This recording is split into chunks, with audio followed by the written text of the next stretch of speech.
Assalamualaikum warahmatullahi wabarakatuh. Kembali lagi dengan saya Anissa Adillah, mahasiswi Stikes Alifah Padang NIM 1.913.201.005 dengan dosen pembimbing Bapak Radian Ilmaskal MPH. Dalam video kali ini saya akan membahas mengenai salah satu penyakit kardiovaskular, yaitu penyakit jantung koroner. Apa itu penyakit jantung koroner? Penyakit jantung koroner (PJK) adalah gangguan pada fungsi jantung karena penyempitan pada pembuluh darah koroner atau arteri koroner. Penyakit ini juga biasa disebut sebagai penyakit arteri koroner. Apa penyebab penyakit jantung koroner? Penyakit jantung koroner (PJK) terjadi apabila arteri koroner, arteri yang memasok darah dan oksigen ke otot jantung, tersumbat oleh zat lemak yang disebut plak atau ateroma. Plak ini menumpuk secara bertahap di dinding bagian dalam arteri, yang akhirnya membuat arteri menjadi sempit. Proses penyempitan ini disebut dengan aterosklerosis. Aterosklerosis bahkan sudah dapat terjadi pada usia muda, dan menjadi bertambah hebat pada saat seseorang mencapai usia pertengahan. Jika arteri sudah benar-benar sempit, suplai darah ke otot jantung mulai berkurang. Kondisi ini dapat menyebabkan gejala seperti angina, nyeri dada. Jika arteri telah benar-benar sempit dan memblokir suplai darah ke jantung, maka terjadilah serangan jantung. Siapa saja yang lebih berisiko terkena jantung koroner? Yang pertama yaitu orang lanjut usia. Yang kedua dengan jenis kelamin pria. Ketiga, riwayat kesehatan keluarga.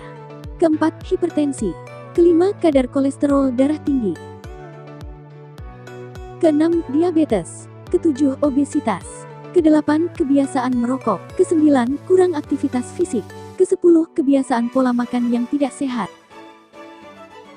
Apa gejala dari penyakit jantung koroner? Pada awalnya, coronary artery disease mungkin tidak memperlihatkan gejala apapun. Namun, ketika penumpukan lemak terus terjadi, beragam gejala pun akan mulai terlihat. Beberapa gejala yang biasa muncul yaitu yang pertama, rasa nyeri pada dada atau angina. Kondisi angina terjadi saat kita merasakan tekanan atau sesak di dada yang menyebabkan rasa nyeri.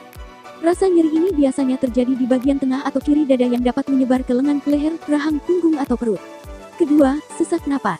Kondisi sesak napas terjadi saat jantung tidak dapat memompa darah secara cukup untuk memenuhi kebutuhan tubuh. Biasanya kamu akan mengalami sesak napas saat mengalami kelelahan ekstrim akibat aktivitas yang dilakukan. Ketiga, serangan jantung. Gejala yang paling fatal akan terjadi saat arteri koroner sudah tersumbat hingga menyebabkan serangan jantung. Apa saja makanan dan pantangan untuk penderita jantung koroner? Dilansir American Family Physician, beberapa makanan yang direkomendasikan untuk penderita penyakit jantung koroner yaitu pertama, buah dan sayuran segar. Pilihlah buah potong segar dan hindari buah kalengan yang ditambah sirup. Kedua, biji-bijian utuh. Contohnya seperti roti gandum, sereal berserat tinggi, nasi merah, pasta gandum, oatmeal. Ketiga, lemak sehat, seperti minyak zaitun, alpukat, kacang-kacangan dan biji-bijian. Keempat, protein tanpa lemak, seperti kacang polong, lentil, telur, kacang kedelai, daging giling tanpa lemak, unggas tanpa kulit. Kelima, bawang putih. Keenam, yogurt rendah lemak. Sementara itu, makanan yang harus dihindari adalah: pertama, mentega. Kedua, saus, seperti saus tomat dan mayones. Ketiga, krim non-susu. Keempat, gorengan. Kelima, daging olahan. Keenam, kue kering. Ketujuh, potongan daging tertentu. Kedelapan, makanan cepat saji. Kesembilan, keripik kentang. Kesepuluh, garam dapur. Kesebelas, makanan kemasan. Bagaimana cara mencegah jantung koroner? Yang harus dilakukan pertama kali untuk mencegah jantung koroner adalah dengan periksa tekanan darah secara teratur. Ini akan membuat kita bisa mengontrol tekanan darah. Kedua, upayakan jangan merokok. Berhentilah merokok jika kita perokok berat dan merasa tidak bisa melakukannya, maka kurangi sedikit demi sedikit jumlah rokok yang dihisap-hisap. Dan jangan sesekali menghirup asap rokok dari perokok lain, karena asap rokok mengandung racun-racun yang sangat berbahaya.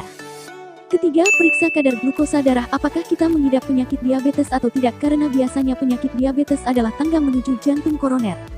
Keempat, menjaga bentuk badan agar tetap ideal. Jantung koroner biasa menyerang orang-orang yang memiliki kelebihan badan atau obesitas. Maka dari itu menjaga berat badan agar tetap ideal itu penting. Kelima, lakukanlah diet rendah kolesterol dan hindari makanan yang memiliki kadar lemak jenuh. Keenam, lakukan olahraga yang teratur, tak perlu olahraga yang berat atau ekstrim. Anda bisa melakukan jalan-jalan pagi atau jogging di pagi hari, manfaatkan sinar matahari di jam 6-8 pagi karena terdapat kandungan sinar far infrared, lakukan minimal 3 kali dalam seminggu, tidak perlu jalan lama-lama paling tidak 30 menit saja, makanlah makanan yang sehat, yang mengandung omega 3 dan serat yang berlimpah. Sayur dan buah akan memperbaiki saluran pencernaan kita. Bahaya penyakit jantung koroner dapat memengaruhi kualitas hidup kita, bahkan dapat menyebabkan kematian mendadak akibat serangan jantung. Oleh karena itu, periksakan diri secara rutin ke dokter jika kita berisiko tinggi terkena penyakit ini. Sayangilah jantung Anda. Terima kasih. Semoga bermanfaat.